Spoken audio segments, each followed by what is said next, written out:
Atenção! Começa agora uma teleaula de História do Ensino Médio. Você vai assistir a teleaula de número 74. Bons estudos!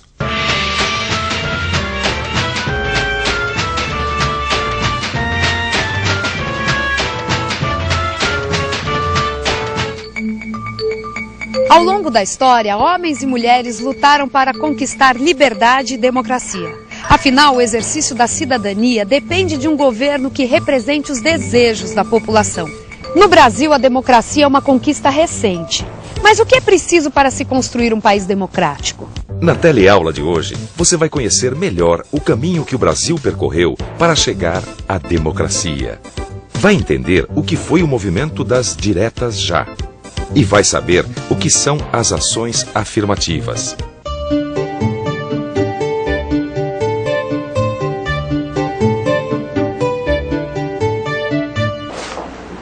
Olha isso! Quase todo mundo confirmou presença.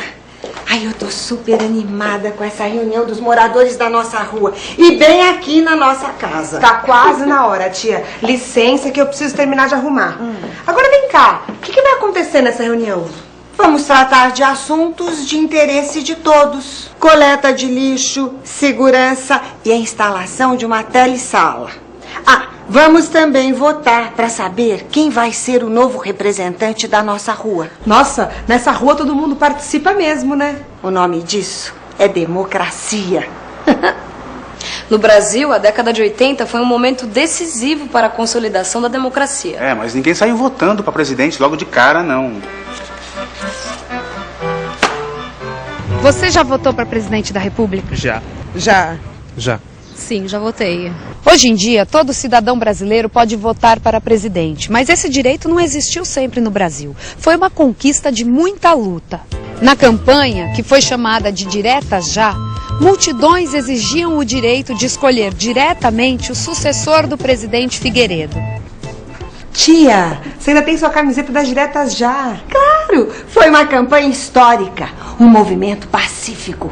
Todos queriam acabar de vez com o regime militar. Como, tia? Elegendo um presidente civil através do voto direto. O povo saiu às ruas. Vestindo amarelo, todos cantavam 1, 2, 3, 4, 5 mil.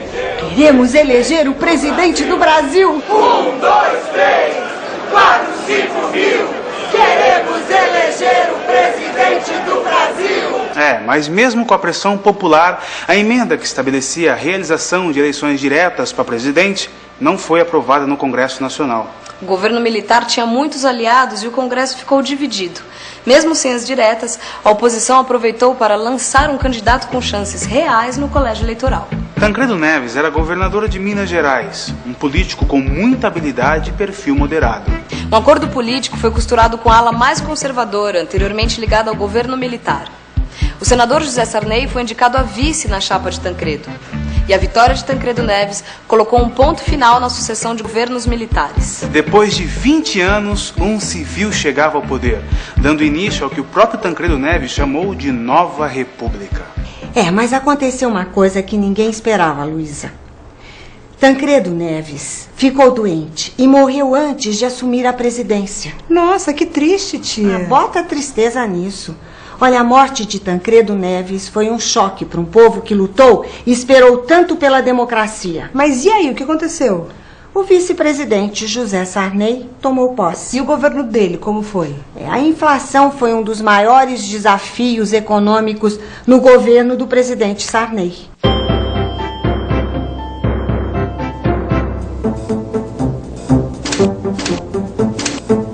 Na área econômica, o governo José Sarney se caracterizou pela instabilidade.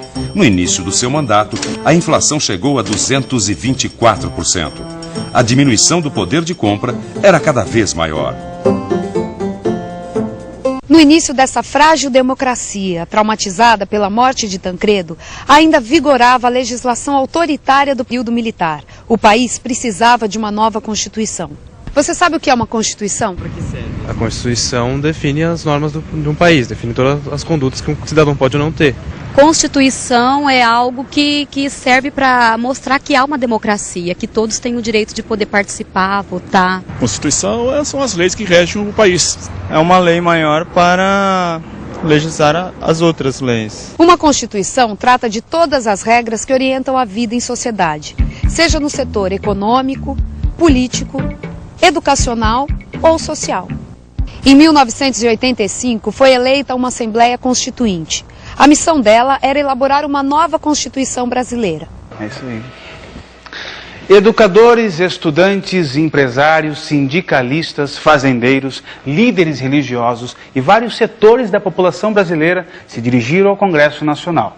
Cada segmento queria fazer valer seus pontos de vista na elaboração do conjunto de leis. Até que, por fim, no dia 5 de outubro de 1988, o deputado Ulisses Guimarães saudou a promulgação da nova Constituição brasileira. O documento da liberdade, da dignidade, da democracia, da justiça social do Brasil. Que Deus nos ajude que isto se cumpra. Uma Constituição que trazia avanços nos direitos individuais e sociais.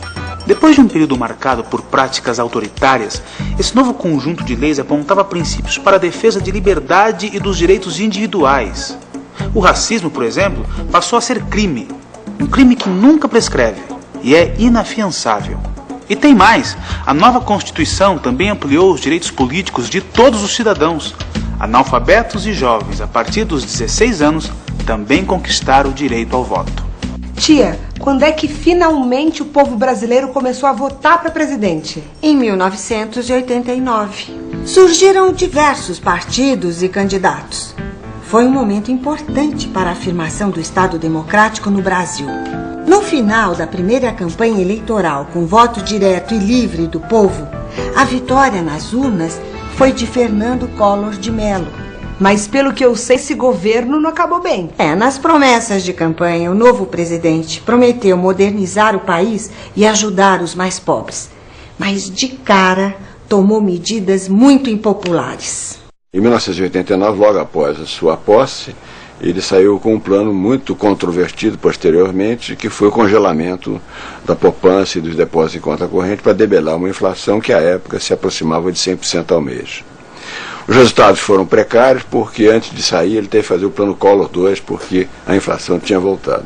Mas mais importante do que tudo isso foi a contribuição do presidente Fernando Collor de Mello na abertura da economia brasileira. A tarifa é o imposto que o país cobra para permitir a importação de produtos. O Brasil era uma economia fechada, portanto, esse imposto era elevadíssimo, era 52% em média, e foi reduzido em média para 14%. Isso obrigou a empresa brasileira a se tornar muito mais competitiva para poder fazer face à competição dos produtos importados. No meio do mandato do presidente Collor, o governo foi acusado de consentir no desvio de uma imensa quantidade de dinheiro público. Uma CPI, Comissão Parlamentar de Inquérito, revelou um esquema de tráfico de influência operado por Paulo César Farias, o homem de confiança do presidente. A CPI chamou a atenção de todo o país e, juntamente com os movimentos de rua e os setores organizados, realizou o primeiro processo de afastamento de um presidente na história do Brasil. Os carapintadas tiveram grande participação na campanha pelo afastamento do presidente Fernando Collor de Mello. Ai, tia, eu acho que eu não sairia por aí com a cara toda pintada desse jeito. Sairia sim. Os estudantes se envolveram, como há muito não se envolviam, na campanha pela moralização política.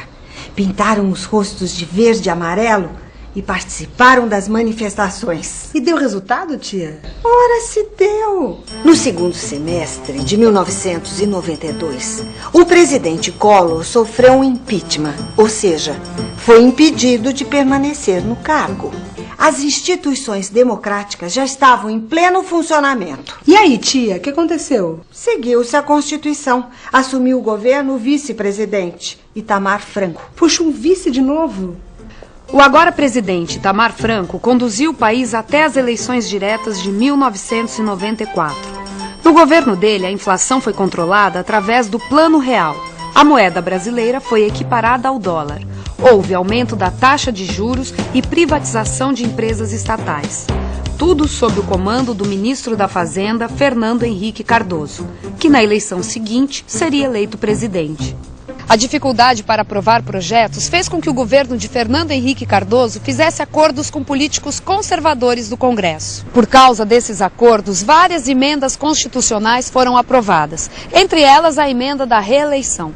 Na área econômica, o Plano Real manteve a inflação sob controle. Em primeiro lugar, o governo Fernando Henrique teve a responsabilidade de estabilizar o Estado democrático que tinha sido construído pela Constituição de 88.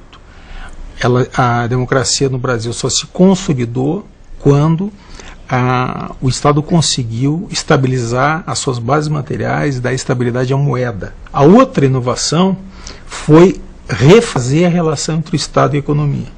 O Estado deixou de intervir diretamente na economia e passou a regular apenas a atividade econômica.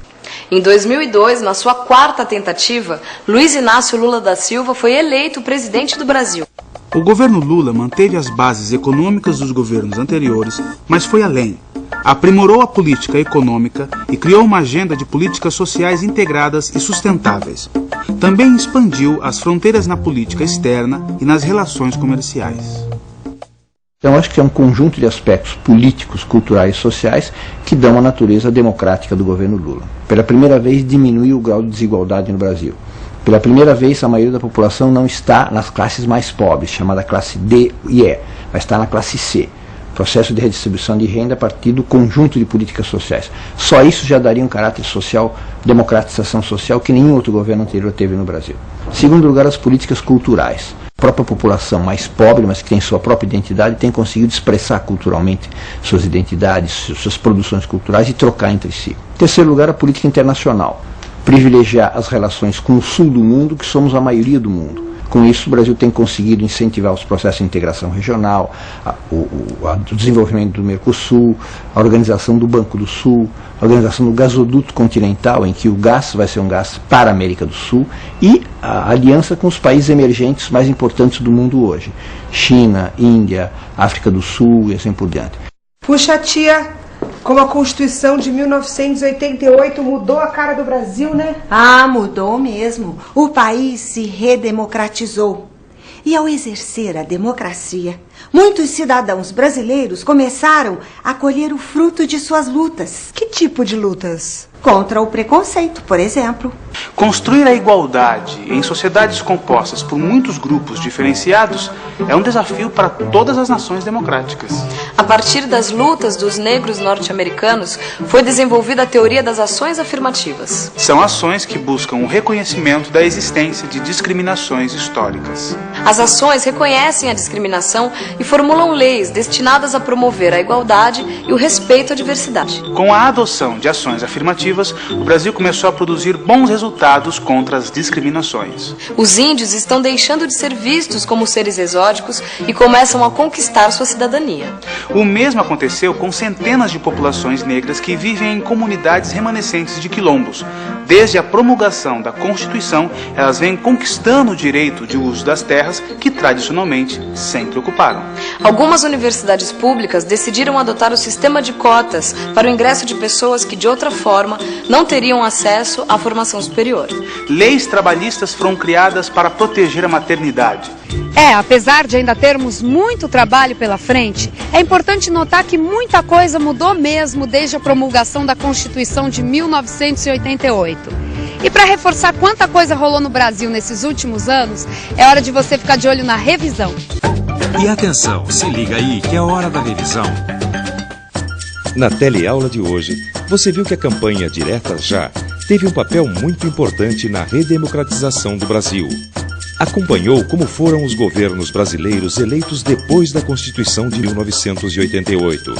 Conheceu alguns avanços dos direitos civis de vários grupos sociais. Percebeu que mesmo com a evolução das últimas décadas, a construção de uma nação cada vez mais democrática ainda está em andamento e depende da participação de cada um dos cidadãos brasileiros.